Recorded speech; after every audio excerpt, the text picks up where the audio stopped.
लखनऊ की एक शांत कॉलोनी, बंद दरवाजों के पीछे छिपा एक ऐसा सच जिसने पूरे शहर को हिलाकर रख दिया। मानवेंद्र हत्याकांड अब सिर्फ एक हत्या नहीं, बल्कि रहस्यों की ऐसी गुत्थी बन चुका है जिसकी हर परत के नीचे नया सवाल छिपा है। और इस कहानी का सबसे चौंकाने वाला किरदार खुद मृतक का बेटा अक्षत। पुलिस हिरासत में बैठा अक्षत पहले पत्थर की तरह खामोश था, चेहरे पर न पछतावा न डर। लेकिन पूछताछ जैसे जैसे गहराई में पहुंची, उसका रवैया बदलने लगा। अचानक वो रो पड़ा।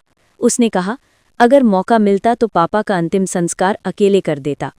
ये वाक्य सुनकर पूछताछ कर रहे अधिकारी भी सन्न रह गए। क्या ये अपराध बोध था या किसी और सच्चाई की झलक? अक्षत ने हत्या की बात कबूल कर ली। उसने बताया कि वारदात के बाद उसने साक्ष्य मिटाने के लिए शव के टुकड़े किए और उन्हें शहर से करीब 21 किलोमीटर दूर ले जाकर फेंक आया। लौटते वक्त वो ऐसे घर में दाखिल हुआ जैसे कुछ हुआ ही न हो। पड़ोसियों को शक तक नहीं हुआ, लेकिन कहानी यहीं खत्म नहीं होती। सबसे बड़ी चुनौती थी शव का धड़। अक्षत ने कार पोर्च में लगाई। योजना थी कि धड़ को भी ठिकाने लगा दिया जाए, लेकिन जैसे ही वो इसे बाहर ले जाने वाला था, दरवाजे पर किसी की आहट हुई। डर के मारे उसने प्लान बदल दिया। क्या वो पकड़े जाने से बाल-बाल बचा या किसी ने कुछ देखा सुना जो अब तक सामने नहीं आया? घटना की रात एक और रहस्य जुड़ता है। पड़ोसियों का दावा है कि मानवेंद्र की फोन पर किसी महिला से तीखी बहस हुई थी। क्या ये बहस हत्या की वजह बनी या ये सिर्फ एक इत्तेफाक था? पुलिस कॉल डिटेल और डिजिटल रिकॉर्ड खंगाल रही है, लेकिन अब तक तस्वीर पूरी साफ नहीं है। जांच में सामने आया कि अक्षत कथित रूप से नशे और फिजूल खर्ची का आदी हो चुका था। घर में पैसों को लेकर अक्सर विवाद होते थे। कुछ समय पहले नकदी और गहनों की चोरी हुई। शक नौकरानी पर गया, लेकिन बाद में मामला पलट गया। आरोप है कि अक्षत ने ही वो रकम अपनी गर्लफ्रेंड पर खर्च की थी और खुद को बचाने के लिए नौकरानी को बलि का बकरा बना दिया। इस खुलासे ने पिता पुत्र के रिश्ते में जहर घोल दिया था।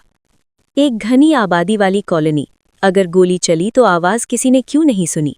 क्या साइलेंसर का इस्तेमाल हुआ या वारदात का तरीका कुछ और था? पुलिस इस पहलू पर खुलकर कुछ नहीं कह रही, लेकिन तकनीकी जांच जारी है। फिर सवाल उठता है, तीसरी मंजिल से एक भारी भरकम शव को अकेले नीचे लाना क्या संभव है? क्या अक्षत सच बोल रहा है या किसी और ने भी उसकी मदद की? अभी तक किसी दूसरे की संलिप्तता के सबूत नहीं मिले हैं, लेकिन जांच एजेंसियां हर एंगल खंगाल रही हैं। घर में मौजूद अक्षत की बहन की चुप्पी भी सवालों के घेरे में है। घटना के दौरान वो घर में थी, लेकिन उसके हाव भाव में घबराहट या डर क्यों नहीं दिखा? पुलिस ने उससे पूछताछ की है, मगर आधिकारिक तौर पर उसे आरोपी नहीं माना गया है। क्या वो अनजान थी या कहानी में उसका भी कोई किरदार है? इस केस में एक पुराना साया भी मंडरा रहा है। करीब 10 साल पहले अक्षत की मां की संदिग्ध परिस्थितियों में मौत हुई थी। उस घटना पर परिवार खामोश है। क्या ये सिर्फ संयोग है या किसी गहरी कहानी की कड़ी? पुलिस फिलहाल वर्तमान हत्या पर फोकस कर रही है, लेकिन पुराने रिकॉर्ड भी खंगाले जा सकते हैं। तकनीक इस केस की सबसे अहम गवाह बन सकती है। बाप बेटे दोनों के मोबाइल फॉरेंसिक जांच में है। Location data, chat, call record सब कुछ खंगाला जा रहा है। जानकारी मिली है कि हत्या के बाद अक्षत ने पिता के फोन को ऑन ऑफ कर अलग अलग जगहों पर ले जाकर लोकेशन बदलने की कोशिश की, ताकि पुलिस को भ्रमित किया जा सके। लेकिन क्या डिजिटल सबूत उसके खिलाफ सबसे बड़ा हथियार बनेंगे? बैंक ट्रांजैक्शन भी जांच के दायरे में है। हाल ही में उसके खाते से बड़ी रकम ट्रांसफर हुई। ये पैसा किसे गया? क्या वो शख्स इस साजिश से जुड़ा है? पुलिस अब उस कड़ी तक पहुंचने की कोशिश में है।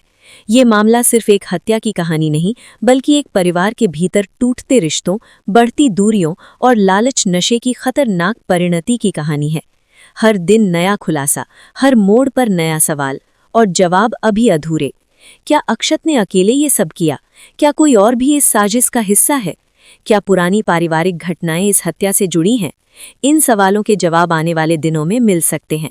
फिलहाल लखनऊ की ये कहानी शहर ही नहीं, पूरे प्रदेश की धड़कनें तेज कर रही है, और हर कोई जानना चाहता है, आखिर इस खामोशी के पीछे छिपा पूरा सच क्या है।